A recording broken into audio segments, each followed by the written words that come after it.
Viewers, कैसे हैं आप सब। मैं बिल्कुल ठीक और उम्मीद करती हूँ आप भी ठीक होंगे।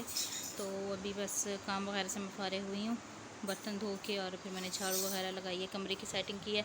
तकिए जो हैं मैंने कल भर लिए थे पास, इनकी दोबारा से न्यू करवा के ना, तो अब थोड़े इनकी ना शक्ल सही हो गई है। ये घर के यूज़ के हैं।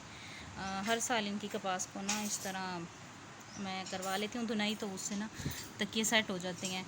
तो कपास हमारे घर की होती है, इसलिए मुझे ज़्यादा मसला नहीं होता।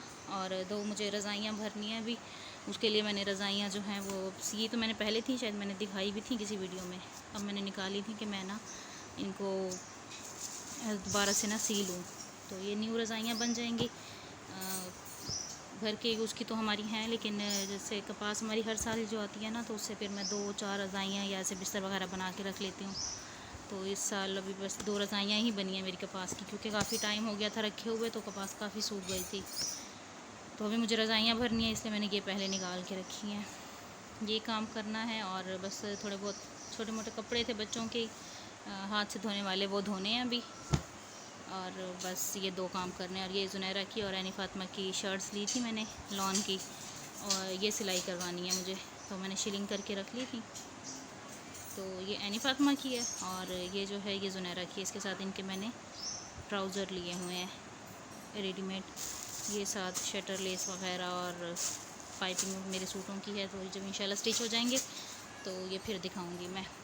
ये मैंने सामने ही रख दिए थे ताकि मुझे याद रहें, रोज़ निकालने का सोचती हूँ और फिर मुझे भूल जाते हैं। तो हम फ्रिज वगैरह मैंने साफ़ किया, फ्रिज को मैंने ना फ्रीज़र मैंने साफ़ कर लिया था पहले, और फ्रिज मुझे साफ़ करना था।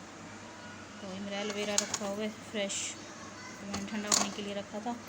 गर्मी की वजह से फेस पे लगाने से ना बड़ा सुकून मिलता है। तो उस दाऊद की मेडिसिन रखी हुई है, मैंने सारी फिर ना साफ़ ही कर ली थी। और क्या, ऐसा कुछ खास था नहीं। फ्रिज में इस्त्री वाले कपड़े रखे हुए हैं, सारे इस्त्री करने हैं रोज़। स्कूल की तो वैसे छुट्टियां हैं, लेकिन फिर भी डेली जो उनके पापा जाते हैं ना, तो फिर मैंने सब सारे कपड़े एक ही दफ़ा इस्त्री कर लूँ। रोज़ रोज़ के इस्त्री करने से बेहतर है।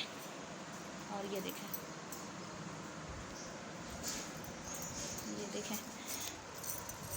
मेरी चूड़ियों का स्टैंड पहले ज़ुनैरा के हाथों नहीं बचता था, अब ऐनी फ़ातिमा के हाथों नहीं बचता। ये आज जो मैं आप लोगों के साथ रेसिपी शेयर कर रही हूँ वो है बीफ यखनी पुलाव की। तो बहुत ही इजी रेसिपी और बहुत ही टेस्टी बनेगा, तो आप लोग वीडियो को स्किप मत कीजिएगा, एंड तक देखिएगा। लेकिन उससे पहले मैं आपको बता दूं कि मैंने जो तकिए दोबारा से मैंने रीन्यू किए थे, उसके लिए जो तकियों की कपास थी वो मैंने भेज दी थी धुनाई के लिए। तो वो इस तरह से ना न्यू हो गई थी, बिल्कुल सॉफ्ट सी। तो फिर मैंने उसके तकिए भर के कवर और सी लिए थे। उसके बाद फिर मैंने इनके पापा को कहा था, फ्री बैठे हुए हैं ना, तो आप इसे सेट कर दें ज़रा।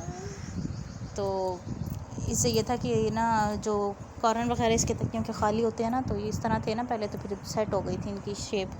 और उसके बाद तो आज दूसरा दिन है, बारिश भी हो जाती है, तो मौसम काफ़ी अच्छा हो गया है। लेकिन बस मेरी लकड़ियाँ वगैरह जो थी सारी गीली हो गई थी।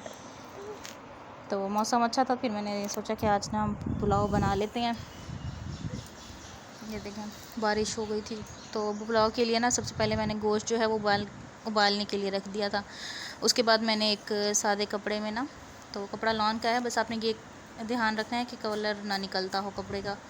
उसमें मैंने ना कपड़े में मैंने डाली है 1 से 1.5 चम्मच तकरीबन मैंने डाला है सूखा धनिया पाउडर। उसके बाद 2 चम्मच मैंने भर के डाला है ज़ीरा, और इसमें काली मिर्च भी है, दारचीनी वगैरह मिक्स है, लौंग वगैरह। और उसके बाद 2 चम्मच जो है मैंने सूखे धनिए के डाले हैं।